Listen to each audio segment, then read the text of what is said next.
Hi guys, welcome back to our channel the quad company. ഇന്നത്തെ എൻ്റെ വീഡിയോയിൽ ഒരുപാട് പേര് ചോദിച്ചൊരു ചോദ്യമാണ്, നിങ്ങളുടെ ബേബീസിന് എന്ത് ഫുഡാണ് കൊടുക്കുന്നത്, ഏത് ഫോർമുല മിൽക്കാണ് യൂസ് ചെയ്യുന്നതെന്ന്. അതിനെപ്പറ്റി ഞാൻ കുറച്ച് കാര്യങ്ങൾ നിങ്ങളുമായിട്ട് ഷെയർ ചെയ്യാം. എൻ്റെ ഡെലിവറിക്ക് ശേഷം ബേബീസിനെ എനിക്ക് കയ്യിലോട്ട് കിട്ടിയിട്ടില്ലായിരുന്നു. അവർ NICയിലായിരുന്നു. അപ്പോൾ ഇവർക്കുള്ള പാലെന്ന് പറയുന്നത് ഞാൻ പമ്പ് ചെയ്ത് കൊടുക്കുകയായിരുന്നു ചെയ്തിരുന്നത്. അവർ NICയിൽ ട്യൂബ് വഴിയായിരുന്നു ബേബീസിന് ആദ്യം കൊടുത്തിരുന്നത്. അപ്പോൾ ഒരു 2 ആഴ്ചയോളം അങ്ങനെ അവർ NIC തന്നെ ട്യൂബ് വഴിയായിരുന്നു പാല് സ്വീകരിച്ചിരുന്നത്. പിന്നെ ഞങ്ങൾക്ക് അത് ഞങ്ങളോട് പറഞ്ഞു, ഞങ്ങളതൊരു ചെറിയൊരു ബൗളിലാണത് കൊണ്ടുപോയി കൊടുത്തുകൊണ്ടിരുന്നത്. അപ്പം അത് ഞങ്ങൾക്കപ്പോൾ അത് പിഴിഞ്ഞു കൊടുക്കുക എന്ന് പറയുന്നത് കുറച്ച് പാടായിരുന്നു. അതുകൊണ്ട് ഞങ്ങൾ ഒരു ലൗലാപ്പിൻ്റെ ഒരു ബ്രസ്റ്റ് പമ്പിങ് മെഷീൻ ഉണ്ടായിരുന്നു, അത് വാങ്ങി അതിൽ നിന്നായിരുന്നു ഞങ്ങൾ യൂസ് ചെയ്താണ് കൊടുത്തുകൊണ്ടിരുന്നത്. പിന്നെ ഓരോ ബേബീസിൻ്റെ ഹെൽത്ത് അനുസരിച്ച് ഞങ്ങൾക്ക് ഓരോ ബേബീസിനെ വെച്ച് ഞങ്ങൾക്ക് റൂമിലേക്ക് തരുമായിരുന്നു. ബേബീസിനെ ഞങ്ങളുടെ കയ്യിലോട്ട് തരും മുന്നേ ഞങ്ങൾക്ക് പാലട വഴി ട്രെയിനിങ് തരുമായിരുന്നു. ഞങ്ങളെ NIC വിളിച്ചിരുത്തി ഓരോ ബേബീസിനെയും കൈ തന്നിട്ട് പാലടയിൽ ഞാൻ കൊടുക്കുന്ന എൻ്റെ ബ്രസ്റ്റ് മിൽക്ക് ഞാൻ പാലടയെ കൊടുത്ത് അവരെ പരിശീലിപ്പിക്കുമായിരുന്നു. ഞങ്ങൾക്ക് പരിശീലനം തരുമായിരുന്നു അവർക്ക് എങ്ങനെ കൊടുക്കും എന്നുള്ളത്.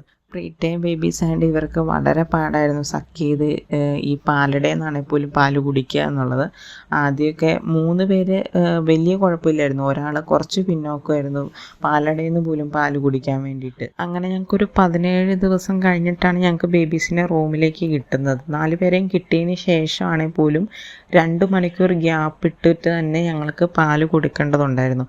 അപ്പോൾ 2 മണിക്കൂർ ഗ്യാപ്പിട്ട് കൊടുക്കുക എന്ന് പറയുമ്പം നമ്മൾ അടുപ്പിച്ച് ഇങ്ങനെ പമ്പ് ചെയ്യുമ്പോൾ എനിക്ക് ബ്രസ്റ്റ് മിൽക്ക് കുറഞ്ഞു വരുമായിരുന്നു. കാരണം എൻ്റെ ഉറക്കം പിന്നെ ഇവരെ കിട്ടാത്തതിൻ്റെ ടെൻഷന് സ്ട്രെയിന് എല്ലാം കൂടെ നമ്മുടെ മൈൻഡിലുള്ളത് കൊണ്ട് നമ്മുടെ ബ്രസ്റ്റ് മിൽക്ക് കുറഞ്ഞു വരികയായിരുന്നു ചെയ്തത്. മാത്രമല്ല ബേബീസിനെ നമ്മൾ സക്ക് ചെയ്യിക്കുന്നില്ല, അപ്പം നമുക്ക് അത് അങ്ങനെ ഒരു ബോണ്ടും കൂടെ അവിടെ കുറയുകയാണ് ചെയ്യുന്നത്. അപ്പം ഡോക്ടർ ആദ്യമേ തന്നെ പറഞ്ഞിരുന്നു, ഇവർക്കൊരു 2.5 കിലോ മിനിമം ആവാതെ നമുക്ക് ഇവരെ സക്ക് ചെയ്യാൻ പറ്റത്തില്ല. കാരണം വെച്ചാൽ ഇവർക്ക് അത്രയും ഒരു കരിങ്കല്ല് ഇവർക്ക് എടുത്തു പൊക്കുന്ന ആ ഒരു സ്ട്രെയിനാണ് അവരിപ്പോൾ സക്ക് ചെയ്യാൻ തുടങ്ങിയാൽ. അപ്പോൾ അവരുടെ വെയിറ്റ് ഒട്ടും ഗെയിൻ ചെയ്യില്ല എന്ന് ഡോക്ടർ പറഞ്ഞിരുന്നു. അതുകൊണ്ട് ഞങ്ങൾ പാലട തന്നെയായിരുന്നു പാല് കൊടുത്തുകൊണ്ടിരുന്നത്. പിന്നെ ബേബീസ് കൂടെ വന്നതിന് ശേഷം എനിക്ക് ബ്രസ്റ്റ് മിൽക്ക് കൂടിത്തുടങ്ങി. അപ്പം ആദ്യം 10 ml ആയിരുന്നു, പിന്നെ 15 ml ആയി, പിന്നെ 30 ml ആയി. അങ്ങനെ 4 പേർക്കുമായിട്ട് ഇങ്ങനെ നമ്മൾ 2 മണിക്കൂർ ഗ്യാപ്പിട്ട് കൊടുത്തുകൊണ്ടിരുന്നു. ഏകദേശം ഒരു 1.5 മാസത്തോളം എടുത്തു ഇവർക്കൊരു 2.5 കിലോ എത്തിച്ചേരാൻ വേണ്ടിയിട്ട്. ഇതിൻ്റെ ഇടയ്ക്ക് 4 പേരിലോ ഒരാൾക്ക് ചെറിയൊരു യൂറിൻ ഇൻഫെക്ഷൻ പോലെ വന്നിട്ട് പിന്നെ വീണ്ടും NICയിലോട്ട് കൊണ്ടുപോകേണ്ട ഒരു ആവശ്യം വന്നു. അപ്പം എനിക്ക് നല്ല ടെൻഷനായിരുന്നു. എൻ്റെ ടെൻഷൻ, സങ്കടം, പിന്നെ എനിക്ക് ഉറക്കം തന്നെ ഭയങ്കര ബുദ്ധിമുട്ടായി തുടങ്ങി.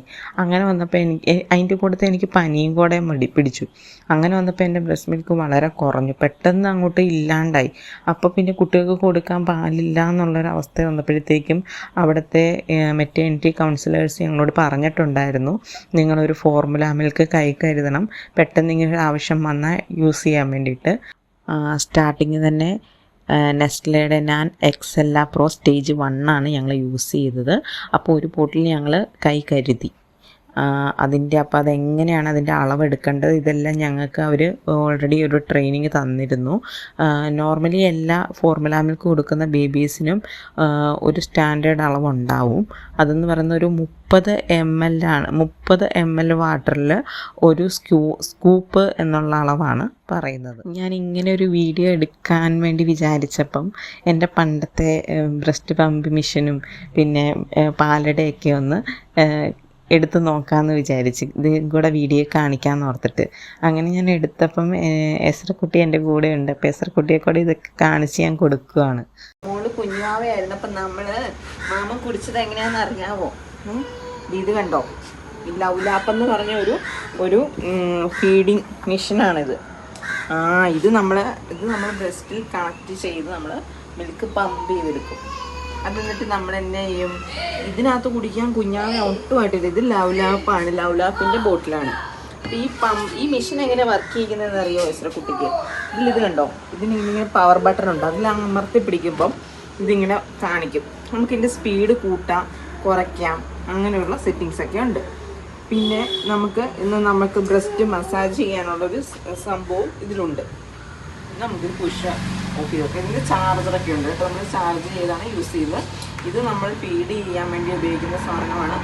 ഇതിനകത്ത് നമ്മൾ ഇതിൻ്റെ ഓരോ പാർട്സും ഊരിയെടുത്ത് നമുക്ക് വാഷബിളാണ്, വാഷ് ചെയ്ത് വേണം യൂസ് ചെയ്യാൻ വേണ്ടിയിട്ട്. എല്ലാ പാർട്സും തന്നെ നമുക്ക് ഊരിയെടുക്കാൻ പറ്റും. പിന്നെ നമുക്ക് എൻ്റെ ഉണ്ണിക്കുട്ടിക്ക് NIC-യിലായിരുന്ന സമയത്ത് ഇതുപോലത്തെ ചെറിയൊരു ബൗളുണ്ട്. ഇതിന് 4 ബോട്ടിലുണ്ട്, 4 ബോക്സ് ഉണ്ട്. നമുക്ക് ഓരോരുത്തരുടെയും Mandal Sumitha, baby of Sumitha, 4th baby Noah അങ്ങനെ എഴുതിയിട്ടുണ്ടാവും. അപ്പം ഇതിനകത്ത് നമ്മൾ മാമം കൊച്ചിന് കൊണ്ട് തരുമായിരുന്നു. അത് കഴിഞ്ഞപ്പോൾ കൊച്ചും ഇങ്ങനെ ട്യൂബിലായിരുന്നു മാമൻ കുടിച്ചുകൊണ്ടിരുന്നത്. ആ ട്യൂബിലെ മാമൻ കൂടി മാറ്റി കഴിഞ്ഞപ്പോൾ എന്ത് ചെയ്തു, നമ്മൾ ഇതുപോലത്തെ പാലടാന്ന് പറയും, പാലടയ്ക്കകത്ത് നമ്മൾ പാൽ കൊടുക്കാൻ തുടങ്ങി. ഇതും ഉണ്ണിയുടെ ഇതല്ല, ഇത് നോഹച്ചേട്ടൻ്റെ ആണോ? ആ നോഹച്ചേട്ടൻ്റെ വേണ്ട, നമുക്ക് നമ്മുടെ എസ്രക്കുട്ടിയുടെ ഇത് എസ്ര മോള് കണ്ടോ, എസ്രയുടെ ഉണ്ട്, നോറയുടെ ഉണ്ട്. അങ്ങനെ നമ്മൾ സെപ്പറേറ്റ് ചെയ്യും. നമ്മുടെ സാമുവിൻ്റെ പേര് മാത്രമേ ഇത് കാണുന്നില്ല, അവനത് പൊളിച്ച് കളഞ്ഞാൻ തോന്നി. ഇത്രയും സാധനമായിരുന്നു ഇവർ ഒരു 3 മാസത്തോളം ഇവർക്ക് ഇത് പാലടയിലായിരുന്നു പാല് കൊടുത്തുകൊണ്ടിരുന്നത്. അത് കഴിഞ്ഞപ്പോഴാണ് ഞങ്ങൾ ബ്രസ്റ്റ് ഫീഡ് കുറഞ്ഞു വന്നു, ബ്രസ്റ്റിൻ്റെ മിൽക്ക് കുറഞ്ഞു വന്നപ്പോൾ ഞങ്ങളത് പതിയെ നാനിലേക്കാക്കി. ഞാൻ സ്റ്റേജ് 1 ആണ് നമ്മൾ കൊടുത്തുകൊണ്ടിരുന്നത്. പിന്നെ ഇപ്പം ഇവർ 8 മാസം കഴിഞ്ഞിട്ടുണ്ട്. അപ്പോൾ നമ്മൾ ഞാൻ എക്സെല്ല സ്റ്റേജ് 2 ആക്കി. സാം ഇപ്പം കരഞ്ഞു തുടങ്ങിയിട്ടുണ്ട്. സാമിന് ഞാൻ പാലിപ്പോൾ എടുത്ത് കൊടുക്കാൻ പോവാണ്. അപ്പോൾ ഞാൻ ഫീഡിങ്, എൻ്റെ ബ്രസ്റ്റ് മിൽക്ക് ഫീഡിങ് സ്റ്റോപ്പ് ചെയ്തിരുന്നു. ഏകദേശം ഒരു 4-5 മാസം എനിക്കിവർക്ക് അത് കൊടുക്കാൻ പറ്റിയിട്ടുള്ളൂ. അത് കഴിഞ്ഞപ്പോഴത്തേക്കും ഡോക്ടർ പറഞ്ഞു ഫോർമുല മിൽക്ക് സ്റ്റാർട്ട് ചെയ്തോളാൻ പറഞ്ഞു. അതുകൊണ്ട് ഞങ്ങളിപ്പം ഞാനാണ് കൊടുക്കുന്നത്. അപ്പം ഞാൻ എങ്ങനെയാണിത് എടുക്കുന്നത്, ഇതിൻ്റെ അളവൊക്കെ ഞാൻ കാണിച്ചു തരാം. എനിക്ക് തോന്നുന്ന ഒട്ടുമിക്ക ബേബീസിനും ഈ ഫോർമുല മിൽക്ക് എന്ന് പറയുന്നത് ഒരു സ്റ്റാൻഡേർഡ് അളവുണ്ടാവും. അതായത് ഒരു 30 ml വാട്ടറിന് നമ്മുടെ ഈ നാൻറ്റിൻ തന്നെ ഒരു സ്പൂൺ അവർ അളവിന് വെച്ചിട്ടുണ്ടാവും. ആ സ്പൂണിൽ 1 സ്കൂപ്പ് വടിച്ചാണ് എടുത്തിടേണ്ടത്. ഇതൊക്കെ ഞങ്ങൾക്ക് പറഞ്ഞു തരാൻ ഞങ്ങളുടെ സബൈൻ ഹോസ്പിറ്റലിലെ മെറ്റേണിറ്റി കൗൺസിലേഴ്സ് ഉണ്ടായിരുന്നു. നമുക്ക് എന്ത് ഡൗട്ട് ഉണ്ടെങ്കിലും അവരെ നമുക്ക് കോൺടാക്റ്റ് ചെയ്തിരിക്കായിരുന്നു. അപ്പോൾ നമ്മളിപ്പോൾ ഇപ്പം കലക്കുന്ന ഈ പാല് നമുക്ക് ഒരു റൂം ടെമ്പറേച്ചർ ഒരു 40 മിനിറ്റൊക്കെ വെക്കാൻ പറ്റുള്ളൂ. അത് കഴിയുമ്പോഴത്തേക്കും അത് ചീത്തയാവും, നമുക്ക് കളയണം. ബേബീസിന് പിന്നെ കൊടുക്കാൻ പറ്റില്ല. കൊടുത്തു കഴിഞ്ഞാൽ അവർക്ക് പിന്നെ വയറ്റിൽ പ്രശ്നമൊക്കെ ഉണ്ടാക്കും. നമ്മളെപ്പോഴും ഇതൊരു മീഡിയം ചൂട് വെള്ളത്തിലാണ് ഇത് കലക്കുന്നത്. ഒത്തിരി ചൂട് കൂടാനും പാടില്ല. പിന്നെ അതുപോലെ തന്നെ നമ്മൾ വെള്ളം എടുത്തിട്ടാണ് അതിലേക്കാണ് പൊടിയിടേണ്ടത്. ആദ്യമേ പൊടിയെടുത്തിട്ട് വെള്ളം ഒഴിക്കുകയല്ല വേണ്ടത്. ഇങ്ങനെയൊക്കെ ചെയ്യുമ്പോൾ ഇതിനകത്ത് വൈറ്റമിൻസും മിനറൽസ് എല്ലാം ബേബീസിന് കിട്ടാതാവും. അപ്പം കറക്റ്റ് അതിൻ്റെ മെത്തേഡ് അതനുസരിച്ച് തന്നെ നമ്മളിത് പ്രിപ്പയർ ചെയ്യുക എന്നുള്ളതാണ് ഇമ്പോർട്ടൻറ്റ്. പിന്നെ ഒരു ടൈമിൽ ഈ നാനിനെ പറ്റി ഒരുപാട് നെഗറ്റീവ്സൊക്കെ കേട്ടിരുന്നു, കുഞ്ഞുങ്ങൾക്ക് അതിൽ നിന്ന് ദോഷം ഉണ്ടാവും എന്നൊക്കെ. അങ്ങനെ വന്നപ്പോൾ ഞങ്ങൾ ഡോക്ടറോട് ചോദിച്ചപ്പോൾ ഡോക്ടർ ഞങ്ങൾക്ക് സിംലാക്ക് യൂസ് ചെയ്തോളാൻ പറഞ്ഞു. അപ്പം ഞങ്ങൾ സിംലാക്കിലേക്ക് ഒന്ന് മാറിക്കൊടുക്കാമെന്ന് വിചാരിച്ച് കൊടുത്തപ്പോൾ തന്നെ നമുക്കത് മനസ്സിലാവും, നമുക്ക് ബേബീസിനത് ഇഷ്ടമില്ല. നമുക്ക് നാനിൽ നിന്ന് മാറ്റം വന്ന് സിംലാക്ക് കൊടുത്തപ്പോൾ അവർ കുടിക്കാൻ മടി കാണിച്ചു. അതുപോലെ അവരുടെ മോഷന് പോകാൻ പാടായി. പിന്നെ അവർക്ക് ചെറിയ കക്കൽ ഉണ്ടായി. അപ്പോൾ ഇതൊക്കെ വന്നപ്പോഴത്തേക്കും ഞങ്ങൾ പിന്നെ ഡോക്ടറോട് പറഞ്ഞു ഇങ്ങനെ. അപ്പോൾ ഡോക്ടർ പറഞ്ഞു നിങ്ങളെന്നാൽ സിംലാക്ക് കൊടുക്കണ്ട, ഇപ്പം ന്യൂസ് ഇറങ്ങിയത് നമ്മുടെ കേരളത്തിൽ അത് പ്രശ്നമില്ല എന്നുള്ള രീതിക്കാണ്. അപ്പം ഞാൻ തന്നെ കണ്ടിന്യൂ ചെയ്യാൻ പറഞ്ഞു. പിന്നെ ഞാൻ കൊടുത്തു. ഇങ്ങനെ നമ്മൾ അങ്ങോട്ടും ഇങ്ങോട്ടും ഞാൻ സിംലാക്ക് അങ്ങനെ പൊടി മാറി കൊടുക്കുമ്പോൾ ഇവർക്ക് ദഹനത്തിൻ്റെ പ്രശ്നം ഉണ്ടാവും. അപ്പം ഈ ഫോർമുല മിൽക്ക് യൂസ് ചെയ്യുന്ന എല്ലാ പേരൻസും മാക്സിമം നമ്മൾ ഏത് ഫോർമുല മിൽക്കാണോ കൊടുക്കുന്നത് അത് തന്നെ ഫോളോ ചെയ്യാൻ തന്നെ നോക്കുക എന്നുള്ളതാണ്. അതാണ് നല്ലത്. ബേബീസിൻ്റെ ഹെൽത്തിനും അവരുടെ വളർച്ചയ്ക്കും ഒക്കെ അതാണ് നല്ലത്. അതുപോലെ ബ്രസ്റ്റ് മിൽക്ക് കൊടുക്കുന്ന പേരൻസ് മാക്സിമം അത് തന്നെ കൊടുക്കുക, ഫോർമുല മിൽക്കിലേക്ക് പോകാതെ. എന്നെ സംബന്ധിച്ച് 4 പേരായതുകൊണ്ട് നടക്കത്തില്ല. അപ്പോൾ അതിൻ്റേതായ വിഷമം എനിക്കുണ്ട്. ബ്രസ്റ്റ് മിൽക്ക് കൊടുക്കുന്ന പേരൻസ് മാക്സിമം ഹാപ്പി ആയിരിക്കുക, സ്ട്രെസ്സൊന്നും കയറാതെ ടെൻഷനൊന്നും അടിക്കാതെ വളരെ ഹാപ്പി ആയിട്ടിരിക്കുക. അതുപോലെ മാക്സിമം ഉറങ്ങാൻ കിട്ടുന്ന സമയം ഉറങ്ങണം, നല്ല ഫുഡ് കഴിക്കുക. ഇപ്പം ബേബീസ് 6 മാസം കഴിഞ്ഞ് 9 മാസം എത്തിയിട്ടുണ്ട്. അപ്പോൾ ഇവർക്ക് ഞങ്ങൾ ഇപ്പം സ്റ്റേജ് 2 മാറിയിട്ടുണ്ട്. നെസ്ലയുടെ തന്നെ നാൻ എക്സെല്ല പ്രോ സ്റ്റേജാണ് ഇപ്പോൾ കൊടുക്കുന്നത്. ഇതിൻ്റെയും അളവും എല്ലാ കാര്യങ്ങളും സെയിം മെത്തേഡാണ്. നമ്മുടെ സ്റ്റേജ് 1 കൊടുത്ത പോലെ തന്നെയാണ് 30 ml ഒരു സ്കൂപ്പ് എന്നുള്ള അളവ് തന്നെയാണ് ഇപ്പോഴും പോയിക്കൊണ്ടിരിക്കുന്നത്. ഇവർക്ക് സോളിഡ് ഫുഡ് സ്റ്റാർട്ട് ചെയ്തിട്ടുണ്ടായിരുന്നു. 6 മാസം കഴിഞ്ഞപ്പോൾ തന്നെ സ്റ്റാർട്ട് ചെയ്തിരുന്നു. അതുകൊണ്ട് ഫോർമുല മിൽക്കിൻ്റെ അളവ് കുറച്ച് കുറഞ്ഞായിരുന്നു. പക്ഷേ ഇവർക്ക് കൂടുതലും ഇഷ്ടം ഇപ്പോഴും മിൽക്കിനോട് തന്നെയാണ്. ആ അറ്റാച്ച്മെൻറ്റ് ഇപ്പോഴും അവർക്ക് കൂടുതലും മിൽക്ക് കുടിക്കുക എന്നുള്ളതാണ്. ഇവർക്ക് നോൺ വെജ് സ്റ്റാർട്ട് ചെയ്തോളാൻ പറഞ്ഞിട്ടുണ്ട്. അപ്പോൾ ഞാൻ അടുത്ത വീഡിയോയിൽ ഇനി അത് ഞാൻ ചെയ്യാം.